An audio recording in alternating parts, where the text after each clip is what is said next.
നമുക്കിന്ന് soft and creamy ആയിട്ടുള്ള butter pudding റെഡിയാക്കാം. പേര് പോലെ തന്നെ നല്ല ബട്ടറി ആയിട്ടുള്ള പുഡിങ്ങാണ്. എന്നെപ്പോലുള്ള ബട്ടർ ലവേഴ്സിന് ഇതൊരു മസ്റ്റ് ഐറ്റം. ഈദിനും ഇഫ്താർ പാർട്ടിക്കുമൊക്കെ ഇത് സെർവ് ചെയ്താൽ നമുക്കൊരു സ്റ്റാർ ആകാം. ആദ്യം 5 ഗ്രാം ചൈന ഗ്രാസ് കുറച്ച് വെള്ളത്തിൽ സോക്ക് ചെയ്ത് വെക്കുക. 1/2 ലിറ്റർ മിൽക്ക് തിളപ്പിക്കുക. അതിലേക്ക് 1 ടേബിൾ സ്പൂൺ കസ്റ്റാർഡ് പൗഡർ വെള്ളത്തിൽ മിക്സ് ചെയ്ത് ചേർക്കുക. എന്നിട്ട് സോക്ക് ചെയ്ത് വെച്ചിരുന്ന ചൈന ഗ്രാസ് ഇതിലേക്ക് ആഡ് ചെയ്യുക. എന്നിട്ട് നന്നായിട്ടൊന്ന് ഇളക്കി കൊടുക്കുക. 70 ഗ്രാം ബട്ടർ ഇതിലേക്ക് ആഡ് ചെയ്യുക.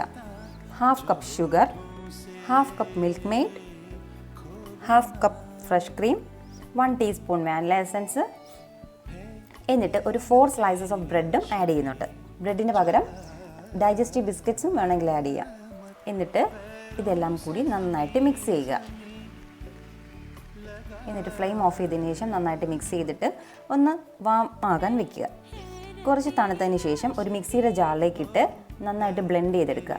എന്നിട്ടിത് ഒരു പുഡിംഗ് ട്രേയിലേക്ക് ഒഴിച്ച് സെറ്റ് ചെയ്യാൻ വെക്കുക. ഒരു 3 hours ഫ്രിഡ്ജിൽ വെച്ചാൽ ഇത് പെട്ടെന്ന് സെറ്റായി കിട്ടും.